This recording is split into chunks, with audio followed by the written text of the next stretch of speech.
Ողջույն սիրելի հեռուստադիտողներ, ձեզ հետ Ռադար զրույց հաղորդաշարն է։ Այսօրվա մեր հյուրը ազգային ժողովրդավարական բևեռի խորհրդի անդամ Արա Պապյանն է։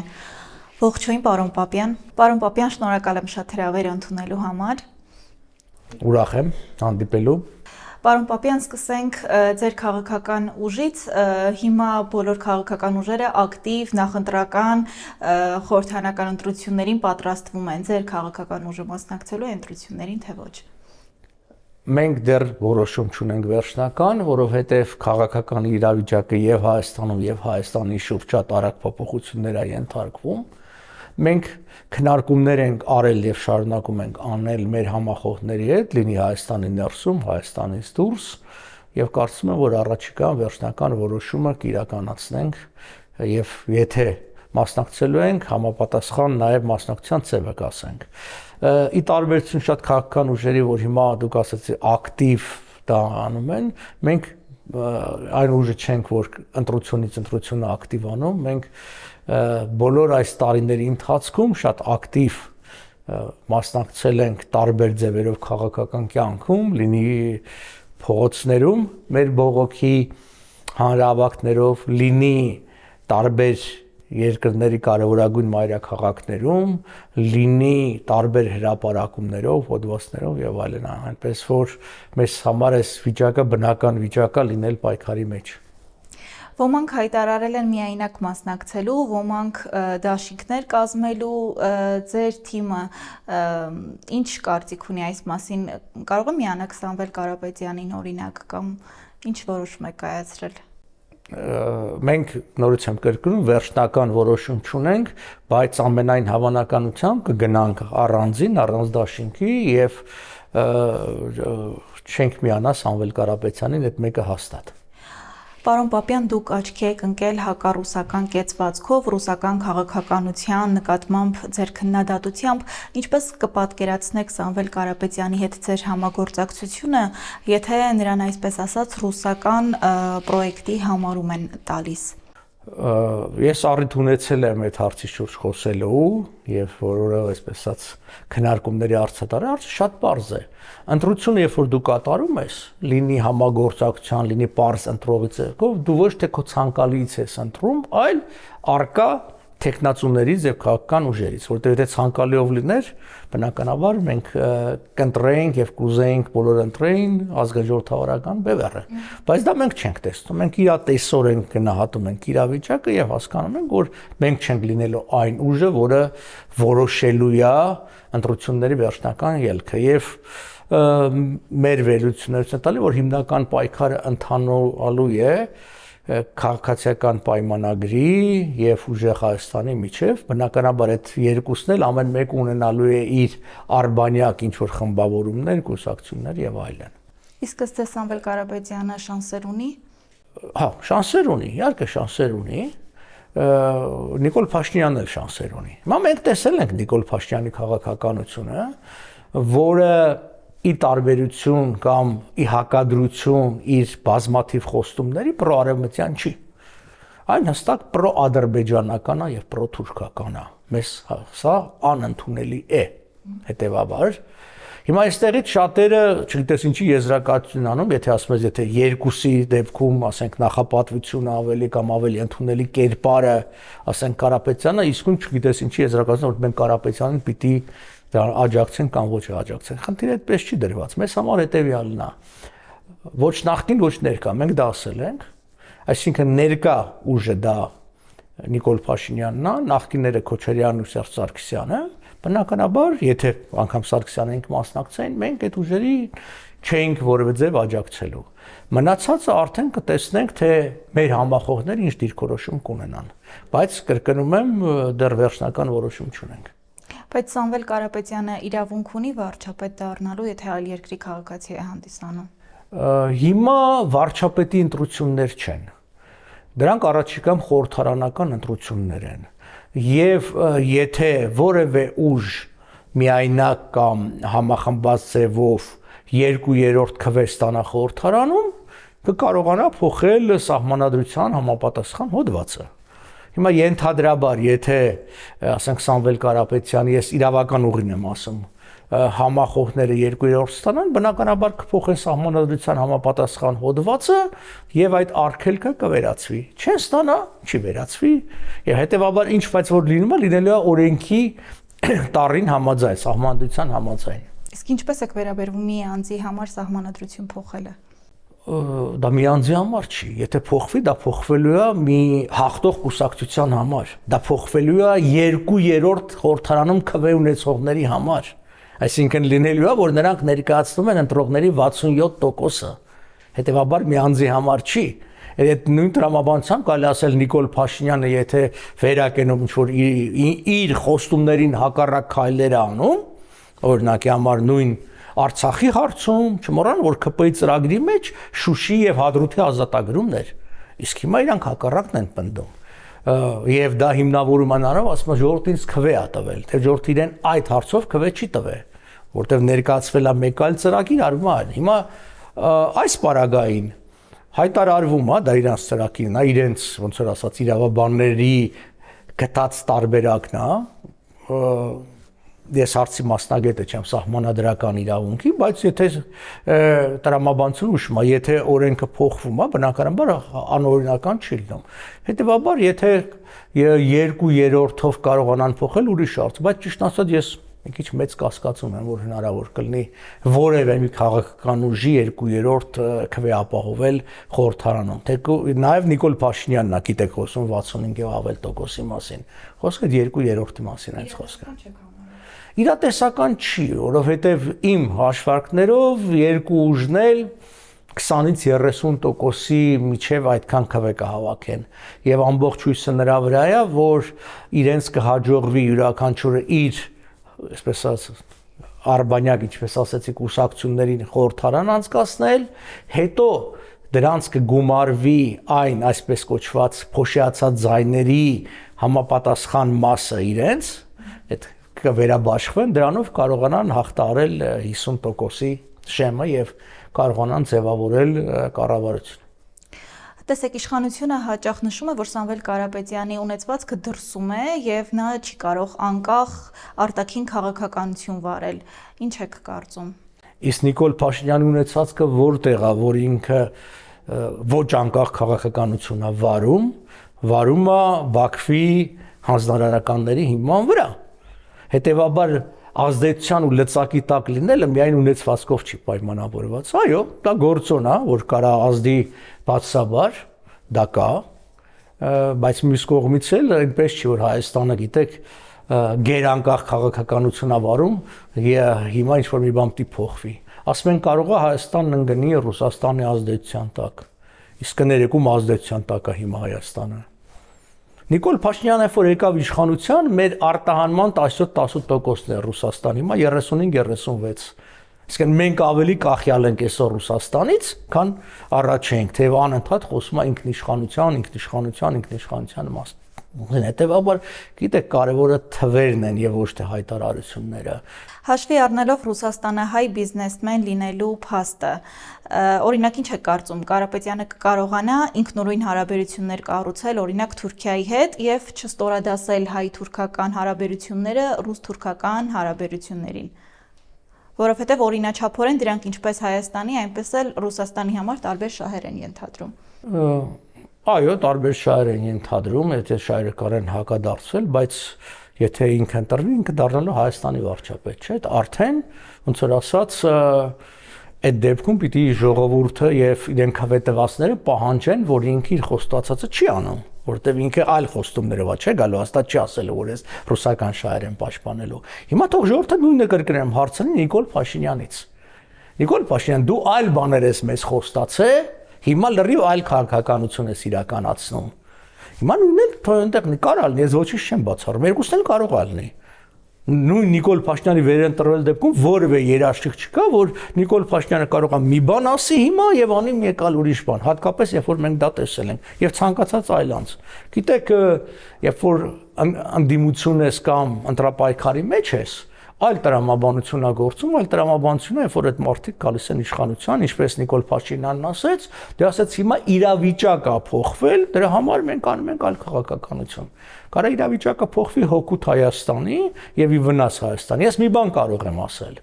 որ Նիկոլ Փաշինյանի վերընտրման դեպքում Հայաստանը ապագա չունի։ Հայաստանի գոյության ձևը լինելու է թուրք-ադրբեջանական խաղի մեկ մասը իրականացնել, որը ճակերտավոր հաջողությամբ անում է։ Այլ մեկի ընտրման դեպքում, չգիտեմ ով կլինի, հնարավորություն է բացում, զուտ հնարավորություն, որովհետև մեծ տարածաշրջանում մեր միջին արևելյան մեծ փոփոխություններ է լինում եւ մեծ ուժերին պետք է լինելու ոչ թե թուրքերին ստորադասվող Հայաստան, այլ ազգային ինքնուրույն Հայաստան։ Այդ արտաքին ոլորտը կարա ստիպի, արտաքին ուժերը կարան ստիպեն, որ Հայաստանը ավելի ազգային պետություն լինի, քան անգամ Հայաստանի ղեկավարներն են դա ուզում։ Իսկ Սամվել Կարապետյանի ընտրվելու դեպքում ինչ կփոխվի հայ-ադրբեջանական հարաբերությունների կարգավորման գործընթացում։ Հաշվի առնելով, որ արդեն նախաստորագրվել է, ինչ պետք է անի Հայաստանը։ Այո, բայց բացի նախաստորագրությունից կան շատ ավելի վտանգավոր կետեր, որի մասին հայտարարել է Նիկոլ Փաշինյանը, բայց որոնք, այսպես դեռ ոնց որ ասած, արձանագրել չեն, մասնավորապես այդ 300,000 ադրբեջանցիների Հայաստան գալ եւ տեղավորվելը, որը շատ վտանգավոր պետականակորցան ծրագիր է, հավերժական պատերազմի ծրագիր է, օրինակի ես կարծում դա Նիկոլ Փաշինյանը կանի, ուրիշ որևէ տեխնացու ես չեմ կարծում, որ այդ ծրագիրը կանի։ Իսկ Սամվել Կարապետյանը ինչ կանի հայ-ադրբեջանական հարաբերություններում։ Չգիտեմ ինչ կանի, բայց հարցն է, որ Հայաստանի ստորագրությունը։ Ինչ։ Ետ կկանչի Հայաստանի ստորագրությունը։ Գիտեք, ետ կանչելու կարիք չկա, Հայաստանի եւ Ադրբեջանի միջեւ դեռևս գործող որևէ փաստաթուղթ չկա։ Կա նախաստորագրված փաստաթուղթ ընդհանրապես։ Այսինքն սա անգամ իրավական առումով առ ոչինչ փաստաթուղթ է։ Այս փաստաթուղթը դեռ պիտի ստորագրվի։ Հետո պիտի խորհրդարանները հավանության տան սրան, հետո պիտի իրենց երկու երկրի սահմանադրական դատարանները ասեն, որ չի հակասում իրենց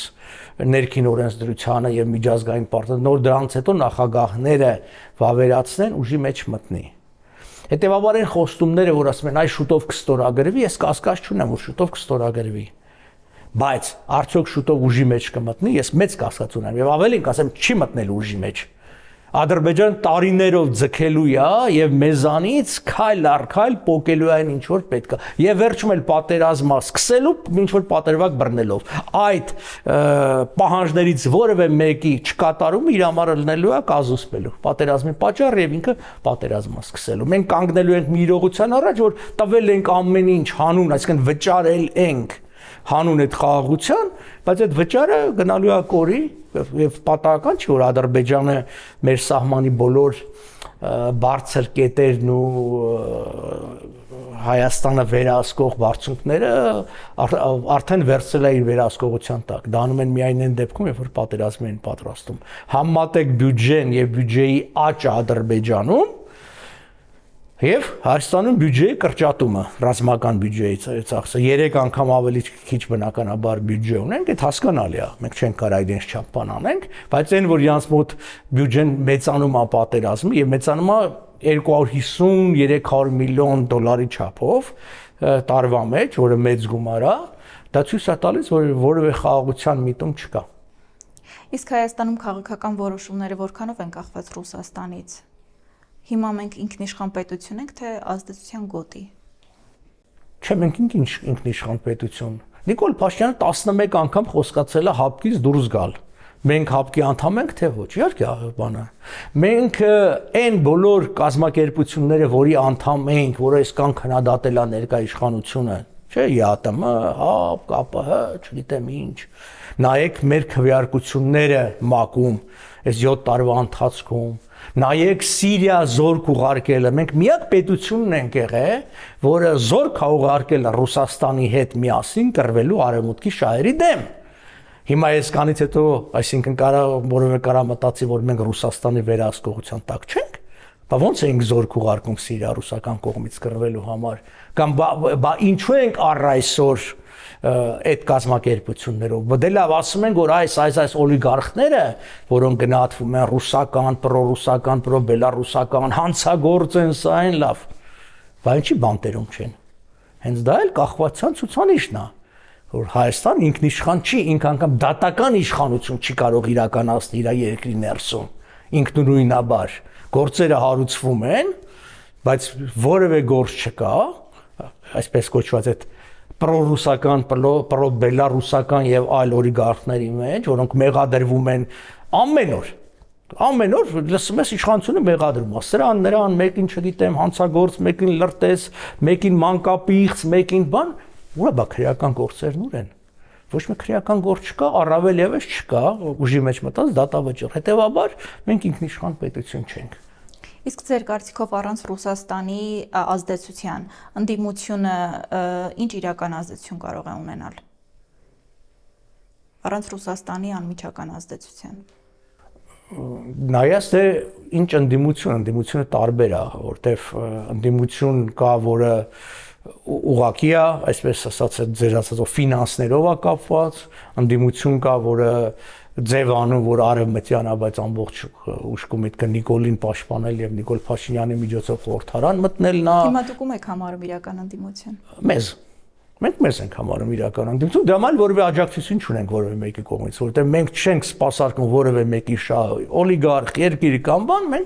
մենք ենք։ Եթե մենք լինեինք այդ խաղացողներից մեկը, որ ասում են, չգիտեմ, սկզբից մեզ մեղադրում են, որտեվ այդ ժամանակ վատ իմիջը պրոարևմտյան էր, ասում են, այ սրանք արևմտյան են, սրանք ամերիկյան ազդեցության գործակալներ են։ Հիմա քանի որ դա լավ է լինել ամերիկյան, հիմա ասում են, այ սրանք ռուսական ազդեցության գործակալներ են։ Հասկանու՞մ, որտեվ մարդիկ այդքան են սովոր, որ այսինքն իրանք տեսել են ինչ որ մեկի գործակալը պետք է լինես, ոչ հատկապես երբ որ դու ինքնուրույնաբար դատողություններ ես անում եւ դու պատրաստ ես հանուն քո երկրի շահի, մինչեւ իսկ քո կուսակցական շահը ինչ որտեղ ստորադասել, իլ մարդիկ այդ չեն հասկանում։ Իրանք օգուտ են մանգալ այս ամբողջի մեջ։ Ինչու էսպես եղավ։ Իրանք չեն կարողանում հասկանալ, որ մարդ կարող է լինի, որ իր անձնական շահը եւ չեմ ասում նաեւ խմբական շահը զոհաբերի հանուն երկրի շահ։ Իրանք հակառակ բանն են տեսել։ Ինչ ասեմ, դա դառը իրականությունն է մեր երկրի։ Անդրադառնանք Ռոբերտ Քոչարյանին, նա կրկին առաջադրվել է, ինչ եք կարծում, ինչու է շարունակում ներքաղաքական պայքարում ակտիվ դերակատարություն ունենալ։ Երկու իրարամերժ ենթադրություն կարելի անել։ Մեկը նա է, որ իր վրա մեծ ազդեցություն ունի Նիկոլ Փաշինյանը, չմոռանանք դատական քրեական գործերը, եւ լավ հասկանալով, որ Քոչարյանի պայքարի մեջ մտնելը իրեն քվեներ է բերելու, ինքը պարտադրում է Քոչարյանին, որ մնա ընտրապայքարի մեջ։ Այսինքն մի ենթադրությունը դա կարա լինի, այսինքն Քոչարյանը որպես մեկ մասնիկ բաղադրիչ Նիկոլ Փաշինյանի ընտրապայքարի։ Մյուսը կարելի է բացատրել նրանով, որ որպես մարդու տեսակ եւ իր շրջապատը իրեն անդադ համոզում են, որ եւ մենակ ինքը չի, գիտեք, մարդ կա, որ նոր է մտել քաղաքականություն, արդեն ասում է, գիտեք, հարցումները ցույց տվեցին, ես երրորդ տեղն եմ, ես հեսա վարչապետ եմ դառնում, բան սենց էլի։ Այսինքն այդ մարդու տեսակից, այսինքն ինքը այն տեսակն է, որ այս բանը կարա հավատա կողքից, որ ասեն, այ քո քվեները շատ են, որ դու մտնես, կարա դրա համար մտնի։ Ես գտնում եմ, որ ինքը սխալ է արել, որ մտել է, որովհետև եթե իհարկե կամավոր է մտել չեն ստիպել, որովհետև դրանով ինքը չի դառնալու հաստատ հնարավորություն չունի, հիմնական ընդդիմություն կամ իշխանություն, բայց նաև մտել եմ միության նրա համար, որ վերջ երբ որ գա այդ ձևավորման կոալիցիայի հարցը, ինքը իր քվեները ինչ որ մեկի հետ միասին, այսինքն իր դերը արժևորի, այսինքն այդ քվեների բանով, սա է հարցը։ Ժամանակին Քոչարյանի ընտանիքը դատ էր բացել իմ դեմ, կապված հայտնի հեռախոսների բաների, արդյոք հարցը այդ չի, բայց մենք ասենք տեսակը այդպիսին, այսինքն իր համար անընդունելի էր, որ ասենք ինչ որ մեկ իրեն մեղադրում էր, իր ընտանիքին մեղադրում էր այդ մոնոպոլիան ձեռքը վերցնելու համար, այդ բջջային հեռախոսների բան, եւ ինքը գնաց այսպես դատարան, քանի դատ, բան բնականաբար ես դատը պարտվեցի շատ բարձ պատճառով, որովհետեւ այն փաստաթղթերը, որոնց Սովկալ ինչ որ մի բանապատճառ հնարավոր չէր եւ չէ գտնել չկան, դրանք որտեղ փաստաթղթը ճիշտ են, իսկ այն վկաները բոլորը վախեցան, ասեցին ախպեր գործ չունենք, բավարար վաղել իշխանության գա։ Այսա, երկիր որտեղ վախի մթնոլորտ է տիրում, չի կարող ազատ ընտրություն լինի։ Իսկ ինչու են վախենում Ռոբերտ Քոչարյանից։ Մենակ Ռոբերտ Քոչարյանից չեն վախում, Բանիկոլից պակաս են վախենում։ Մարդուն հարց է տալի, ասում է ախպեր գործ, մի հատ լայք են գնում գործից անում են, մի հատ գիրք են նվիրում գործից անում են, բոլորից էլ վախում են։ Այսինքն մեր երկիրը ցավոք սրտի չի հաղթահարել սովետական ժառանգությունը այն առումով, որ իշխանությունը դա այդ մարքսիստական ձևակերպում էր, էլի, դա ճնշող, այսինքն գործիք է։ Եվ այդ իրավապահ համակարգը սովետական միության պատահական չէր հատկական սկզբից տարիներին, որ կոչվում էր կարացելնե օրգանի, այսինքն պատժիչ էին։ Այդ հետո մի քիչ արևմուտքից սովորեցին, բառերը փոխեցին, սարքեցին իրավապահ, մի քիչ սիրուն լինի, բայց մեր մոտ պատժիչ են էլի։ Մեզ մոտ միշտ օրինակի համար ոստիկանությունը, ԱԾ-ն, այդ բոլոր բաները միշտ ծառայել են տվյալ օրվա իշխանություններին, հիմա էլ են ծառայում։ Վաղը որ իշխանություն փոխեց, ծառայելու են վաղվան, եւ բոլորին իրանց համար տարբերություն չկա այդ իշխանությունների դիրքորոշման տարբերության մեջ։ Իրանք այսպես են բացատրում, որ ինձ համար ընդունելի չէ, որ գիտեք ինչա, մենք պետությանն ենք ծառայում եւ ով ուզում է լինի իշխանությանը, մենք ծառայենք, այո, բայց օրենք ու սահմանադրություն գոյություն ունի։ Այդ ամբողջը ոտնահարվում է, չէ՞։ Դուք մի հարց տվեցիք սահմանադրության փոփոխության, օրենքի փոփոխության մասին։ Դուք գիտեք, ինչքան օրենքներ են այսպես անաղմուկ, գաղտնի, չզեկուցվող հարցով կառավարությունը փոփոխություններ է մտցնում օրենքների մեջ, բան, մեկ էլ պարզվում է, որ լրիվ այլ բան է, էությունը փոխվել է տվյալ օրենքի։ Եվ շատ խորամանկ ձևով են վարվում, այսինքն սկզբից օրենք են անցկացնում, որը քիչ թե շատ ուշադրություն ունի, հետո կառավարության նիստերով փակ տողով անցկացնում են օրենքի մեջ 1-2 բառի փոփոխությունը։ Իսկ դրա հետևանքով փոխվում է օրենքի ամբողջ էությունը, հասկանում եք։ Եվ շատ խորամանկ երկիմաստ բաներ են դնում մեջ, օրինակ մասնավորապես։ Տեսեք, լավ նախաձեռնություն կար, որպեսզի ավտոմեքենաների մեջ եւ վրա չտեղադրվեն բարձրախոսներ, որպեսզի չանհանգստացեն բարձր երաժշտությամբ ժողովրդին։ Բայց դա բուն նպատակը դա չէր։ Էլի այդ մարդիկ, որ այդ ձև բարձր գնում, դա բուն նպատակը հետեւյալն էր, որ դու այլևս չես կարող այդ բարձրախոսներ դնես մեքենայի վրա, փողոցում քայլեր տանես եւ քո կոչերը հնչեցնես, քաղաքական պայքարնես։ Քեզ ասում են, այո, կարաս փողոցով քայլես։ Բայց մայթով, բայց ձայն չհանելով, պատկերացնում եք, չէ՞, բողոքի ցույց, անձայն սիրուն մայթով եւ այլն եւ այլն։ Չէ, հարց չկա, երկու հատ բառ կասես, կբռնագրավենք, տուգանքները կդնենք եւ այլն։ Այդ նույն վախի մթնոլորտը։ Մեր շարքերում գրեթե մարդ չկա, որի վրա իշխանությունները կամ քրեական գործ հարուցած չլինեն կամ վարչական գործ, տուգանքներ 300,000 դրամ, 500,000 դրամ, 700,000 դրամ, տարբեր բաների համար, մի բառ գրելու համար, մի նախադասություն ասելու համար, մի քաղաքական գնահատական տալու համար եւ այլն։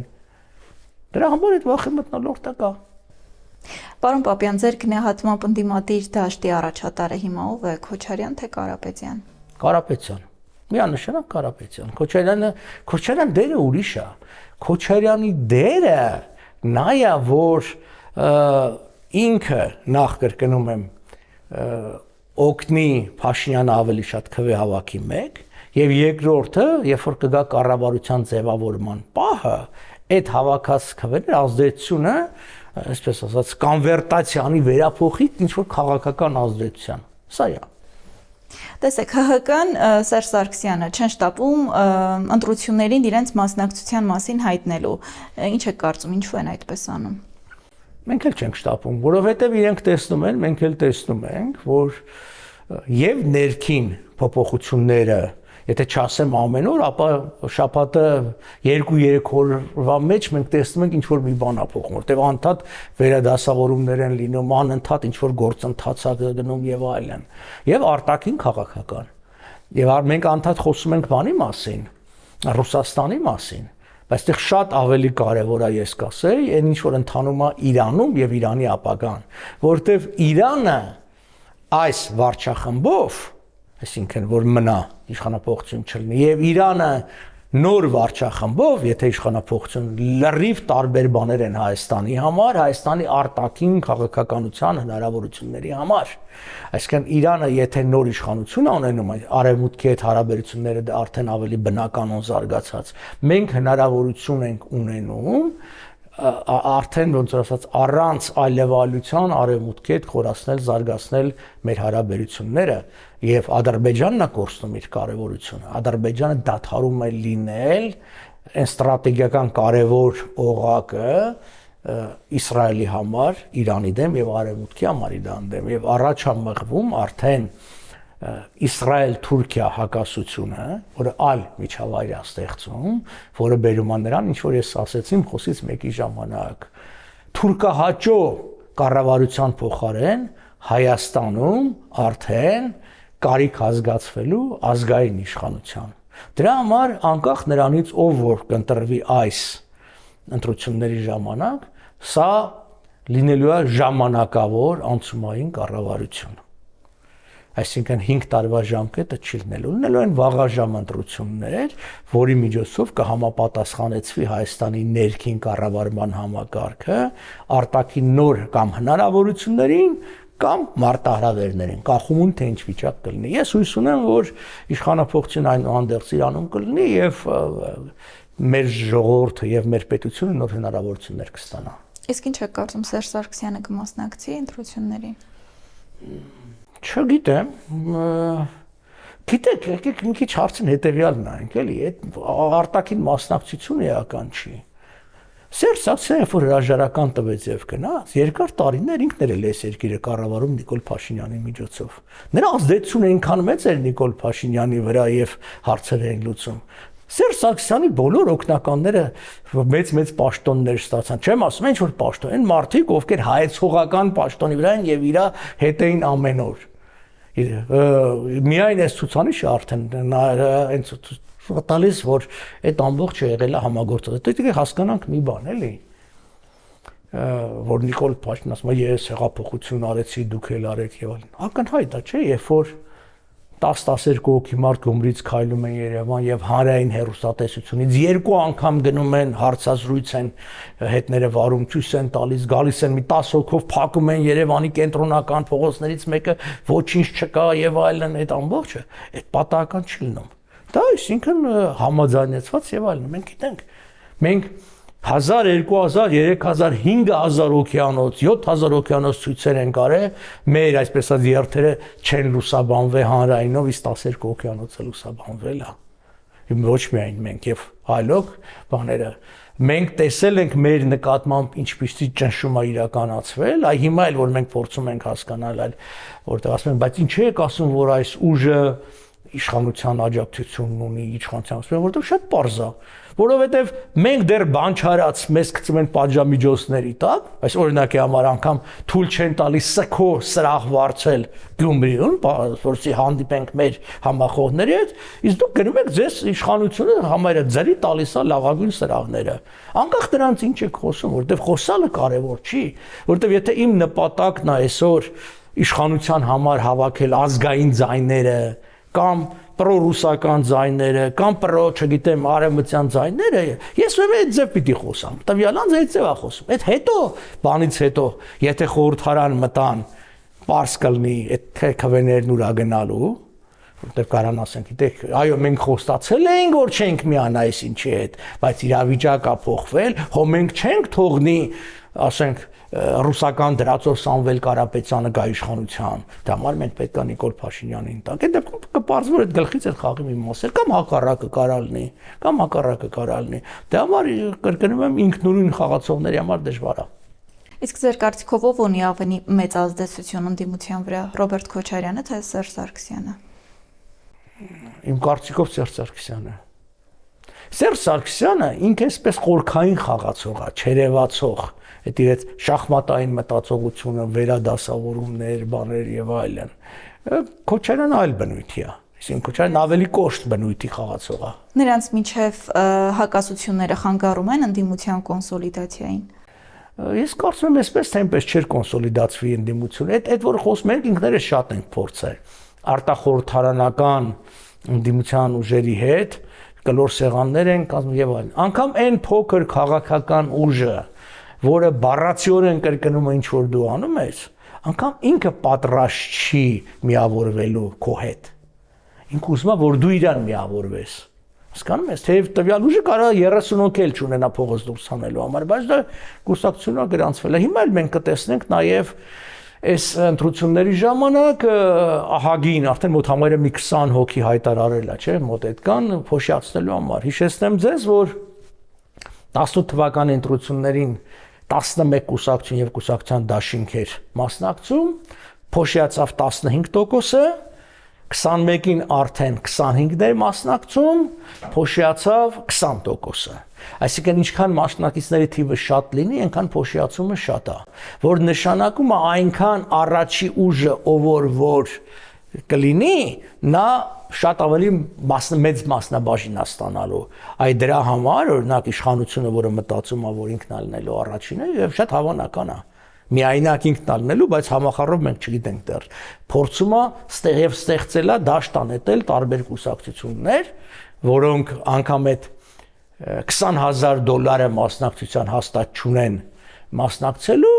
տվել են ինչ որ մեկը կլինի իշխանություն, կլինի օլիգարխ եւ այլն, որպեսզի ձայները փոշիացնեն եւ ստանան հետո իրենց մասնաբաժինը։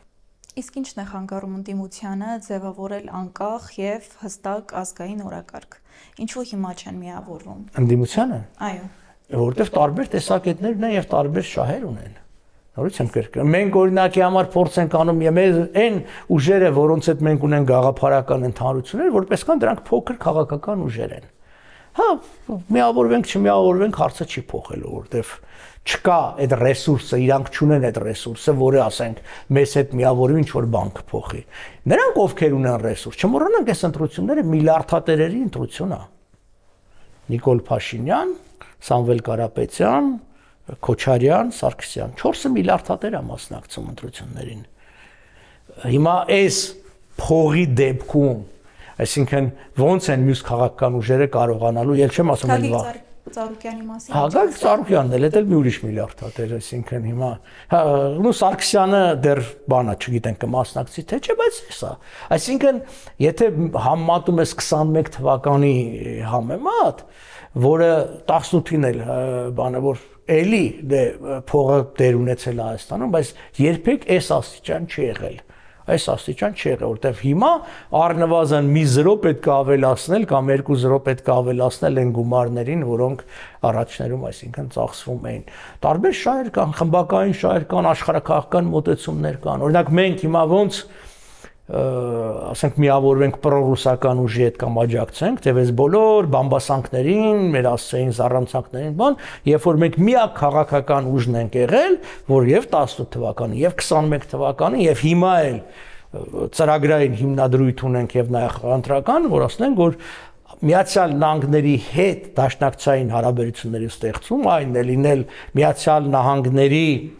ՆԱՏՕ-ի ոչ անդամ հիմնական դաշնակից, դա մեր նպատակներից մեկն է, եւ այդ ուղղությամբ աշխատանք ենք տարել։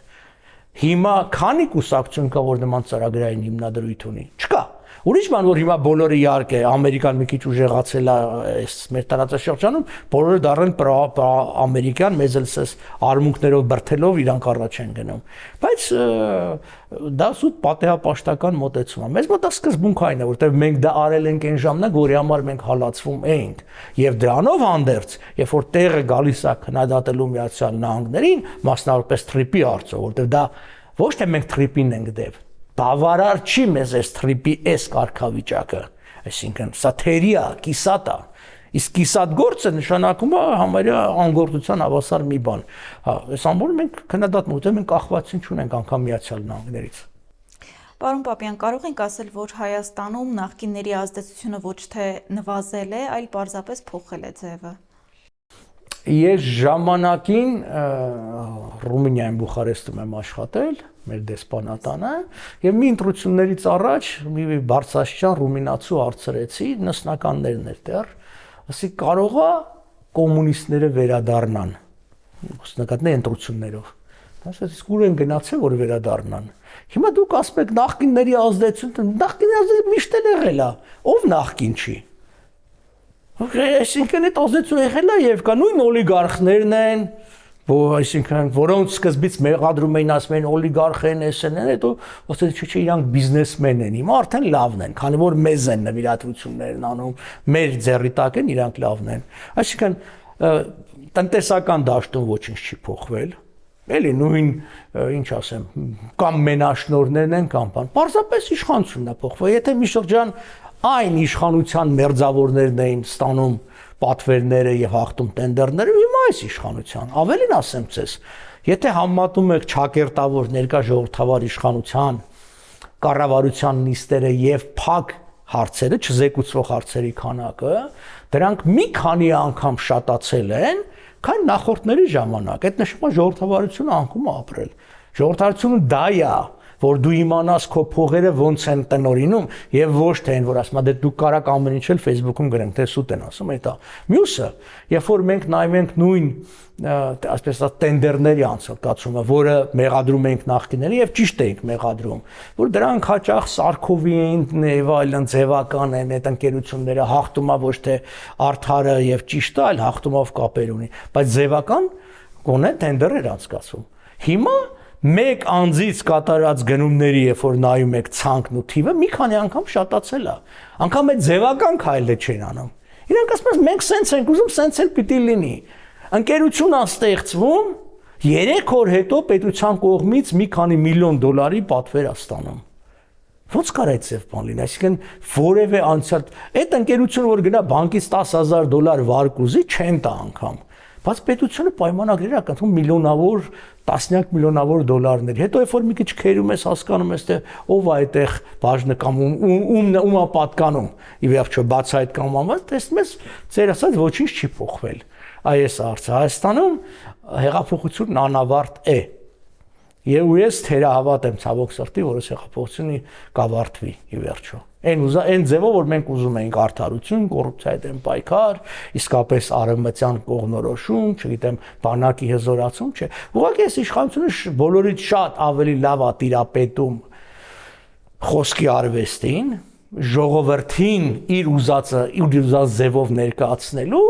եւ ինքը ասում է, տեսեք, ես էս եմ արել եւ այլն։ Այսինքն ինքը ասում է, ես 500 դպրոց կկառուցեմ, կնորոգեմ, 100-ն արել, բայց ոչ թե շեշտը դրա վրա, որ ինքը իր խոստումը թերիա կատարել, ընդամենը 20%-ով է կատարել, կամ մի քիչ ավել ասենք, թե լավ, 30%-ով, ասենք, մի քիչ ավելով եւ այլն, այլ նրա վրա ցույց են տալի 2 հատ դպրոց են ցույց տալի, ասում են, տեսեք, հələ մի հատ հին նկարներ են, մի հատ տեսեք, էս ինչեր են կարել։ Բայց այդ ոնց ասած մյուսներն էլ էին անում, ուղղակի մյուսներն այդքան չէին հասկանում, որ այդ պետքա բան անել, ասֆալտը։ Դա թել նայեք ասֆալտի որակը, ասֆալտի քանակը, նախկինում ինչ քանակության փողոցներ են ասֆալտը մոռացել են մարդիկ 2000-ականների սկզբի Երևանի փողոցների վիճակը, որոնք ասֆալտեցին եւ շատ բաներ, բայց ներկայացնելու արդյոք ինչպես կյանքում է, դուք կյանքում էլ բախված կլինեք նման վիճակների, երբ որ տեսնում եք կա մեկը, որ իսկապես տաղանդավոր է, արժեքավոր է, ավելի լավ երգիչ, երգչուհի, չգիտեմ, նկարող բան, բայց ավելի այսպես այդ PR-ը ներկայացնելու այդ շնորհքը չունի կամ համապատասխան թիկունքը չունի, դա անեն ինքը չի ներկա։ Իշխանություններն էլ այդ ձև են։ Այս իշխանությունը կարողանում է դա վարպետորեն անել, որովհետև Նիկոլ Փաշինյանը երկու առավելություն ունի մյուսների համեմատ։ Ինքը չունի որևէ բարոյական չափորոշիչ, այսինքն որ ինքը ամաչի ասի, վայ գիտեք, ես այս բանը խոստացել եմ, հիմա ոնց կտրուկ շրջադարձ կատարեմ։ Ինքը մենք լսենք ասում է, ես այս բան եմ ասել, չէ, ես բան չեմ ասել։ Հետո վերում են մեկը դա է, որ ինքը հանգիստ կարա խոսքը, ասենք փոխի բանանի, մյուսն էլ որ ինքը ժողովրդի հոգեբանությունը շատ լավ է հասկանում։ լավ հասկանում ինքը թե ժողովրդին օրինակ այդ որ գնաց ձեռքով բարևեց մի հատ պերաշկի կերավ մի հատ այդ երեխուն գրկեց թուշը կմճտեց բան որ դա այդ ժողովրդից իրան ավելի քվեկը բերի քան ինքը երկրի անվտանգությունը բարձրացնել որտեվ եթե Աստված չանի վաղը թշնամին հարձակվի գյուղն ավիրի ինքը ասելու ես կապ չունեմ Նախկիններն էին մեղավոր կամ ներկաները անդիմությունները մեղավոր շեղեց Արա Պապյաններ մեղավոր որտեվ այն օր հարցազրույցից վատ բաներ ասեց թշնամին էլ հարձակվեց մեր վրա ինքը գտնելու է ինչ որ մեկին որին նշանակելու է մեղավոր այդ իրա եւ ինքը կարա դա անի եւ ժողովուրդը դա հավատալու է էսա դառ իրականությունը մեր ժողովուրդը ցավոք սրտի բոլոր ժողովուրդները այդ վիճակի մեջ են, բայց մերն ավելի շատ միգուցե ժառանգության հարցը դեռևս քաղաքական մտածողությունը բավականին թեր զարգացած է, ինքը չի կարողանում համեմատել։ Իրան ինքը նման է, գիտեք, այն բանի երիտասարդ աղջկա, որին մի քիչ որ ուշադրություն ես դարձնում, ասես ինքը հավատում է դրան։ Ինչ որտեղ դիտի որ այդ ձև չի, բայց հաճելի է լսել։ Մեր որտեղ հաճելի է լսել։ Սիրում եմ ձեզ, հիշում եք կարգախոսը։ Սիրում եմ բոլորիք սրտիկ, ծիտիկ, թրտնիկ, բան զինվորը սահմանի վրա սառում է ոտերը, կտրում են, զինվորը մի հատ դեղ չունենալու պատճառով թոքաբորբից մահանում, այդի գցում են մի կողմ, բայց այդ ծիտիկն ու սրտիկը շատ ավելի կարևոր է, ինչ ասեմ։ Գյուղացին նստած է կողքի սարի վրա Ադրբեջանի դրոշն է փողում վտանգը կախված է, ասում է, բատես ինչ ասֆալտ արե։ Իսկ այն մարդն գիտակցություն չկա, անվտանգություն հարցը որտեղ ու ասֆալտը որտեղ։ Այն Արցախել էին ասֆալտ անում։ Եվ ինչ մնաց բանին թշնամուն։ Այո։ Պարոն Պապյան, անդրադառնանք Իրանին, Իրանում տեղի ունեցող իրադարձությունները ինչպես կազդեն տարածաշրջանի վրա։ Ելքից է պատերազմի կախված, կրկնում եմ, եթե ամեն ինչ մնաց նույնը, Իրանը կթևակողի շատ ավելի մութ, շատ ավելի դաժան շրջան, այսինքն գնդակահարությունների, հալածանքի եւ այլն, այդ սեփական ժողովրդի նկատմամբ, եւ որը կհանգեցնի երկրի ավելի մեկուսացմանը, իսկ կհանգեցնի համաշխարհային պատերազմի։ Չէ, դա ասեմ ձեզ այն դասական համաշխարհային պատերազմները այլևս չեն լինի։ Այսպես զորքերով, խրամատներ փորերով, չգիտեմ, միլիոնավոր զորքերով, բանը։ Հիմա մնացածը մոտեցման հարց է։ Հիմա մեկը կարող է անգամ ներկա վիճակը գնահատի, ասի համաշխարհային պատերազմը, թեյության մեջ մի քանի երկիր է մասնակցում, պաշտոնապես 3-ը ոչ ավել, բայց բանա, չէ, համաշխարհային պատերազմ չէ լինի, անգամ սա պատերազմ պաշտոնապես չի կոչվում։ Ոչ ուկրաինական պատերազմն, այսինքն ռուս-ուկրաինական է, ոչ սա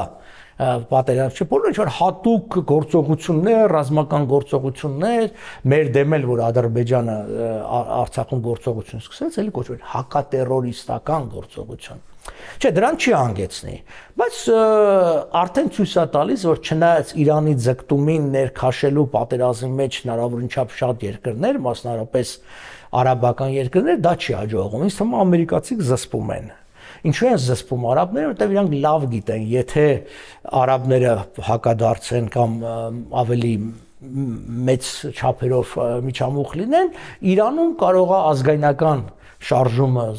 գլուխ բարձրացնի եւ համախմբվեն իշխանության շուրջը։ Դրա համար ասում են դուք գործ ունեք, հանգեք նստավակ կարող է փող ուզեն։ Այն է բանը 200 միլիարդ լրացիչ փող է պետք պատերազմը շարունակելու համար, ասեն մարդա մի 10 միլիարդ 20 միլիարդ տվեք այդ արաբական երկրներին պատերազմը շարունակենք, եթե չէ իշխանությունը կմնա Իրանում անփոփոխ, դուք պատկերացնում եք, չէ՞, ձեր վիճակը ինչ ալնելու, եթե իրենք այս վրեժով լցված ձեր նկատմամբ ձեզ կխեղդեն։ Դրա համար ոչ արաբական երկրները, ոչ անձամբ Թրամփը հնարավորություն չունեն նահանջելու։